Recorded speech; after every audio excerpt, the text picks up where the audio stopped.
You have an incredible discipline. Yeah. Waking up early, getting to set early, running half marathons before matinees and evening performances. I don't know if that's discipline or craziness. Can it be both? What drives you?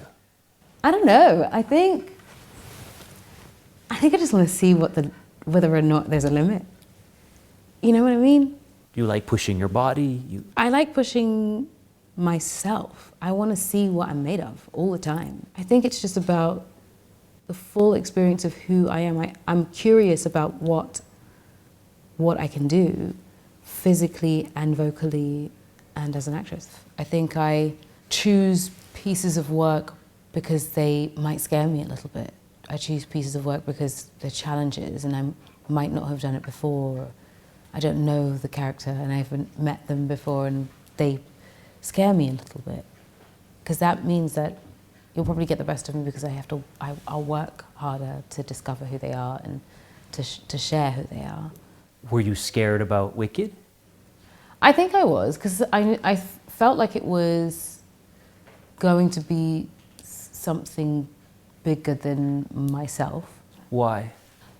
Because of its history, you know, and people know and love it so much. And I knew that our version might be slightly different. We would pay homage to what's on the stage, but we would have to veer away in some places. We'd have to add, we'd have to take away. And so knowing that that was going to happen is sort of a scary thing to do with a very well-known piece and to do with a very well-known character. So there are certain expectations, I think, that come along with this role. How did you try to find your own character? I think I had to pay attention to what was and then kind of let it go and decide for myself what Elphaba meant to me so that I could be as truthful as I possibly could. I didn't want to do a mimic of someone else. I wanted to do something that was connected to who I am. In creating Elphaba, you wanted pieces of you to stay. Yeah. You wanted, even though you're green, you wanted it to be apparent that there was a black woman playing the character underneath that green. Why? I think that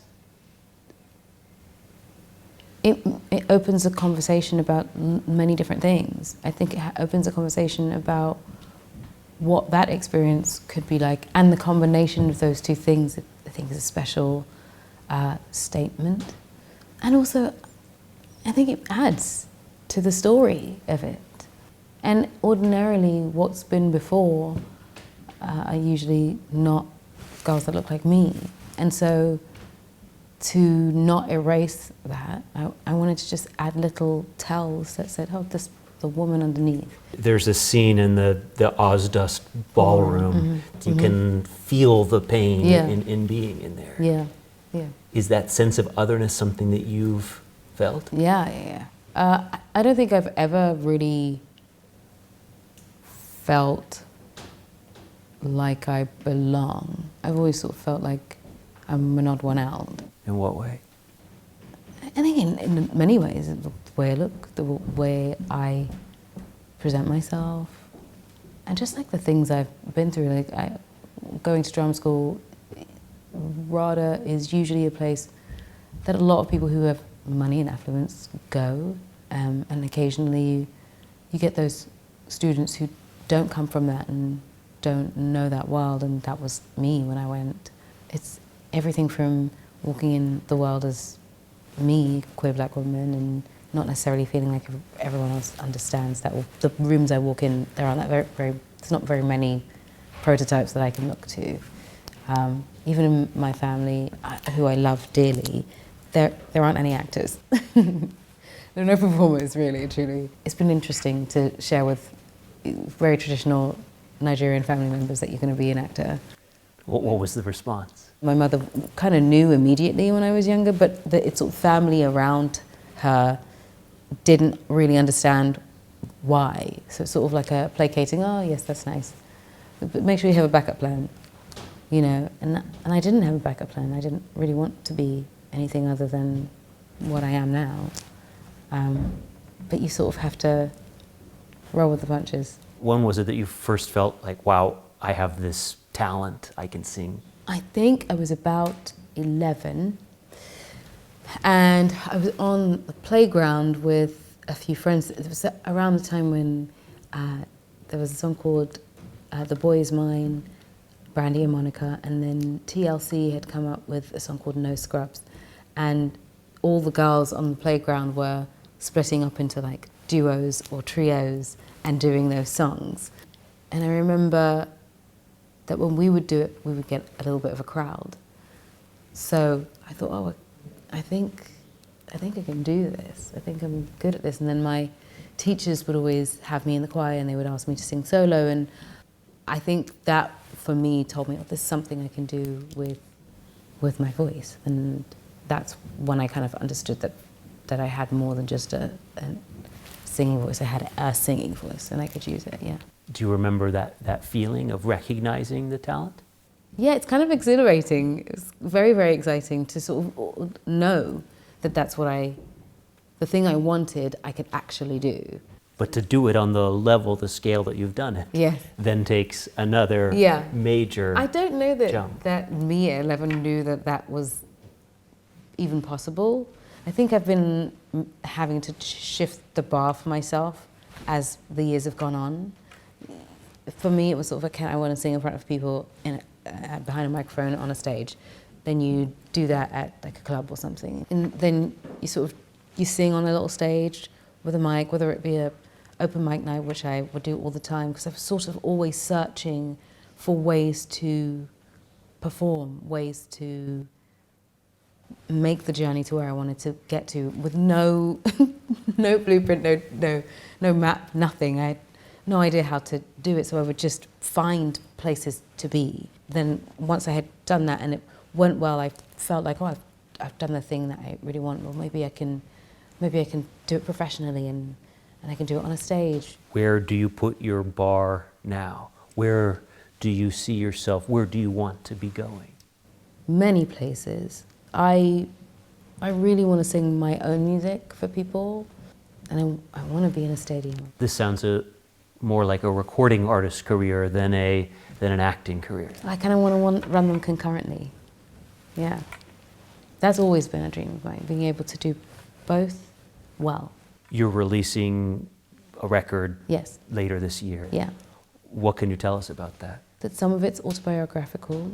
I love the music that we've made. Most of it is very much just me and my voice, and we've built a lot of music using the sounds that I can make.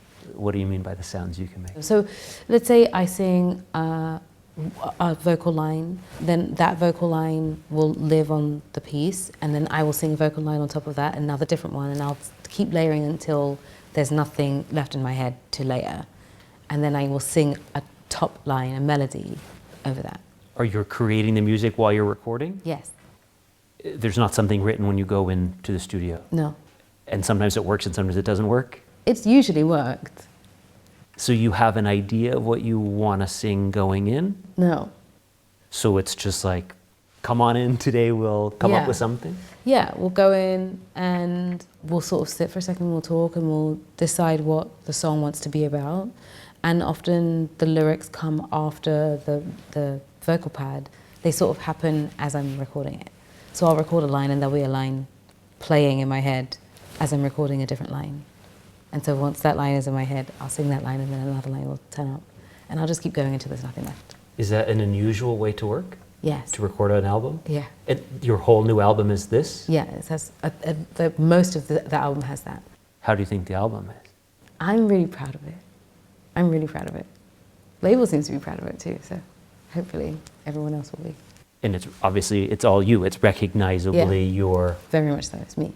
How is it to stand on a stage and do that with your voice and affect people? For me, it's thrilling.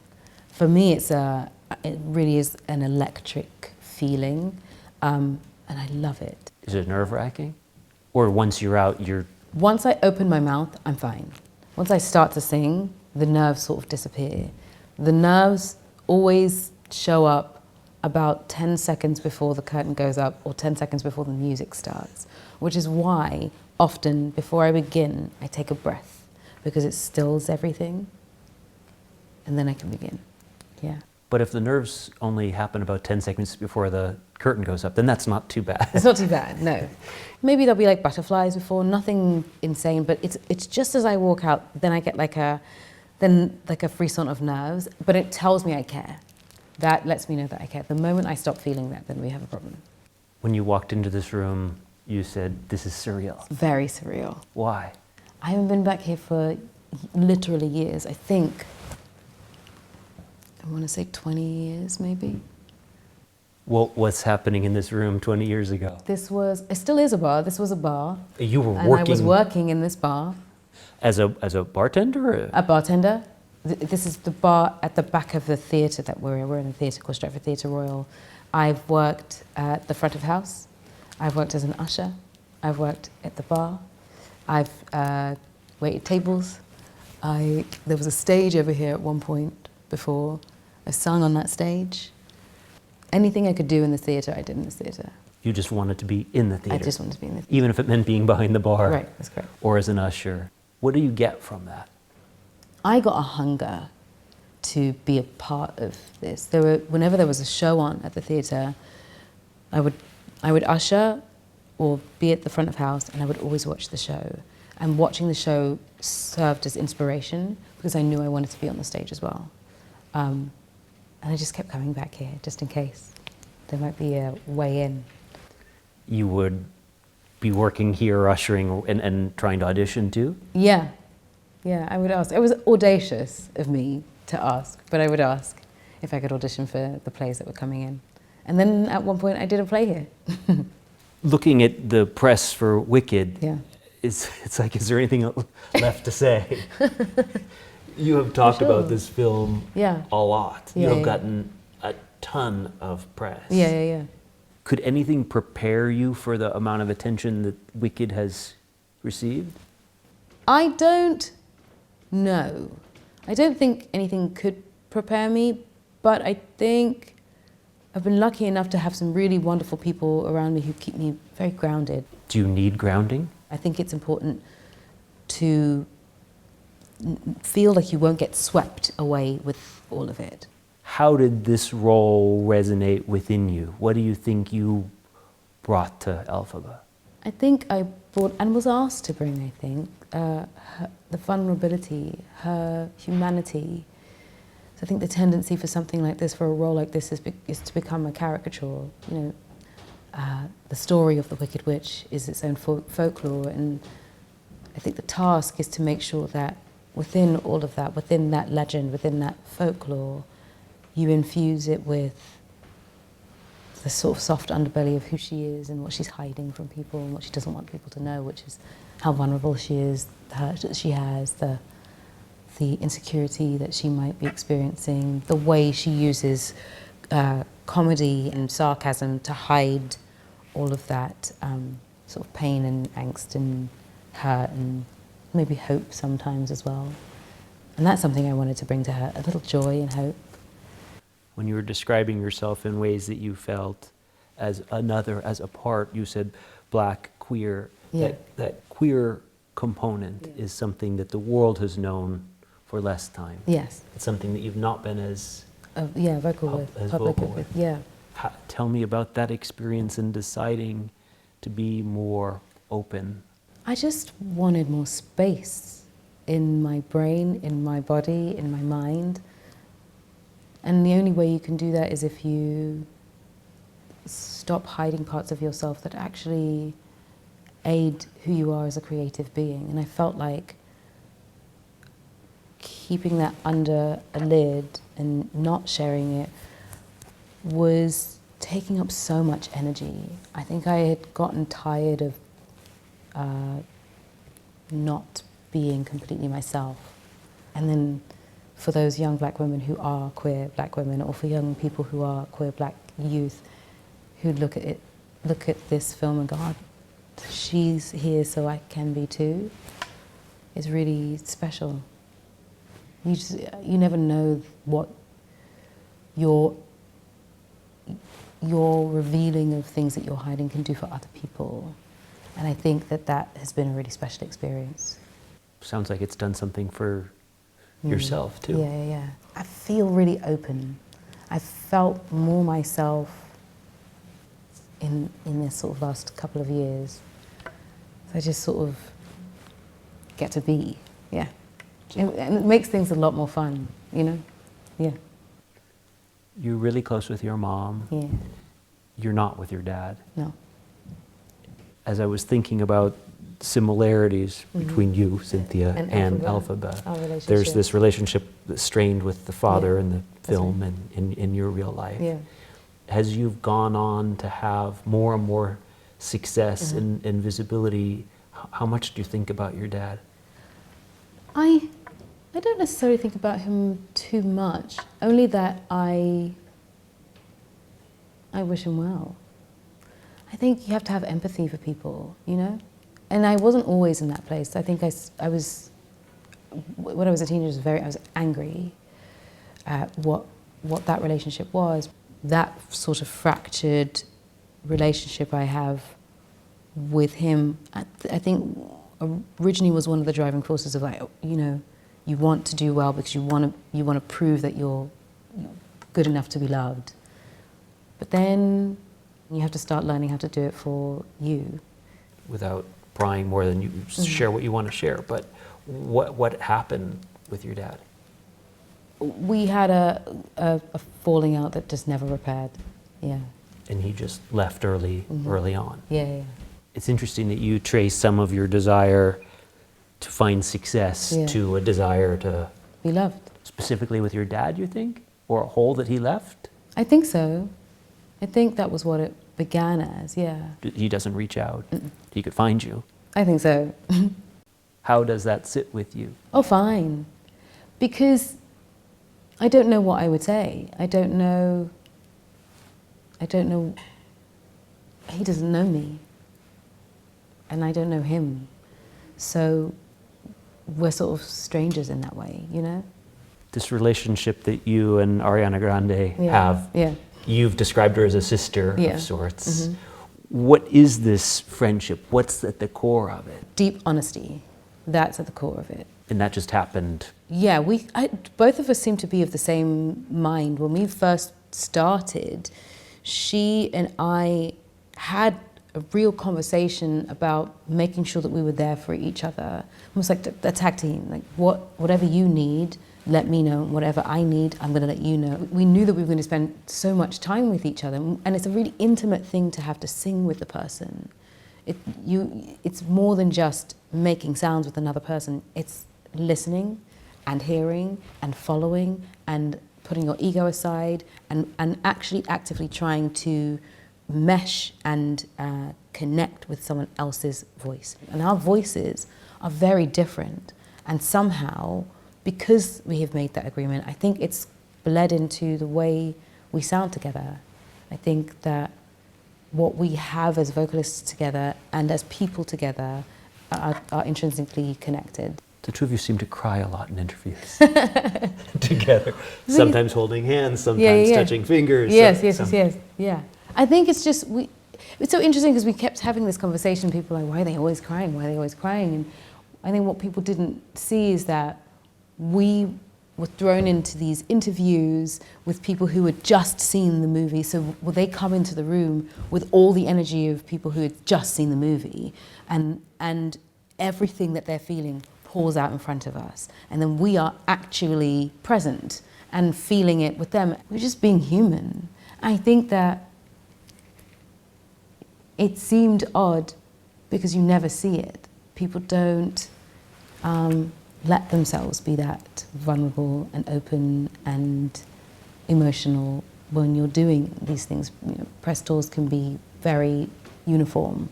You say some things and you wear some clothes and then you move on. But we wore things we loved and spoke about a thing that we loved, that we were both dreaming about doing. It wasn't just a film for us, it was really, truly a dream come true to be a part of it.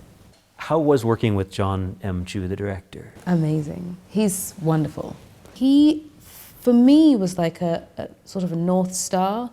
He would always know the right thing to say to get to the core of what he needed from a performance. Can you give an example for you personally?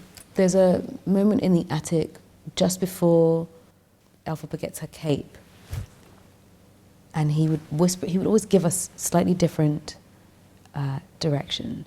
So he'd say to me, "Let her know that it's okay," or he would say to her, "You have to be strong for her." So those sort of kernels of ideas are then left to me to, how do I translate that without saying anything? How do I let her know that it's okay without saying anything? And then the wink happens. And this is something that comes up right as you're about to shoot. Right as you're about to shoot. You didn't plan to do it the day before or a few hours before. Not at all.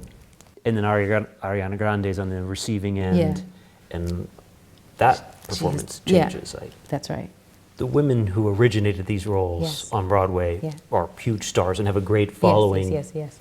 They make a cameo in the film and did press with you all, but clearly weren't the leads. I wonder how you thought about that after having been in a Broadway show, that then you were not in the film version. When I got this role, my immediate action was to call Idina. I wanted to let the people who created this know that I had the uttermost respect for what they had created, and that this would not be happening if not for them. What was that phone call like? Really lovely. I really wanted to just say thank you for the work that she had done, for the sacrifices that she'd made, because 8 shows a week is not easy. It's very hard, and for stepping out on faith and doing something that was different, that could have not gone well, and it did. And because it did, we got to do this. Is that something that did not happen in the making of the Color Purple film? Not necessarily, but because I knew a lot of those people, I was happy for them, you know? And I spoke to Fantasia, and she was very, very sweet, and Danielle is someone I did the play with, so I wanted them to have a good time. And I didn't need that, you know? Fantasia had already been on stage before, she'd done it before me, and then I was sort of after her. So for that, it was more of a congratulations and well done, and I can't wait to see you do this. Yeah. The Color Purple was a turning point for you. Yeah. It was. That changed my life. Changed your life. It did. In my gut, I knew that was what I was meant to do, and we could have been doing it, I don't know, in a bar somewhere, and it would have been totally fine. I just knew that is what I wanted to be a part of. And it turned into this insane roller coaster ride that took me to Broadway and sort of sent me on the rest of my path, yeah. Took you to Broadway, and you got a Grammy, a Tony, and an Emmy out of it. That's right, yeah. Kind of incredible. Yes, yeah, it's insane. And it's the reason why I think I got my first 2 films, and Harriet then got me my Oscar nominations. You have the Oscar nominations from Harriet. You have the Grammy, the Emmy, and the Tony. How much do you think about that missing? I try not to think about it at all, but I'm reminded of it often. I'm sure. And so I just sort of go, well, whenever it's time, it's time. I'm not necessarily hanging on for it. It would be wonderful if it happened, but I think I have to put the work before the award, you know? Because that's actually how it has to be. Who knows? Yeah. I think what is lovely is how many people are rooting for me, and I guess there's a part of me that's like, I hope I can at some point make them proud. Great, you're terrific. Thank you very much. Thank you.